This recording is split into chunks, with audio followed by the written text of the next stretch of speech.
Azərbaycan Respublikasının ərazisindən tranzit keçməklə İran İslam Respublikasından Türkiyə Respublikasına divar paneli yükü aparan Türkiyə Respublikasının vətəndaşının idarə etdiyi yük nəqliyyat vasitəsi Naxçıvan Baş Gömrük İdarəsinin Sədərək Gömrük postunda kinoloji xidmət iti tətbiq edilməklə əsaslı yoxlamaya cəlb olunub.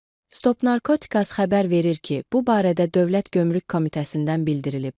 Yoxlama zamanı yük nəqliyyat vasitəsində divar paneli yükünün içərisində aşkar edilməsini çətinləşdirən üsullarla gizlədilmiş halda, gümüşü rəngli folqaya bükülmüş 24 ədəd bağlamada külli miqdarda, ümumi təmiz çəkisi 77 kiloqram 150 qram olan narkotik vasitə marixuana aşkar edilib. Faktla bağlı araşdırılma aparılır.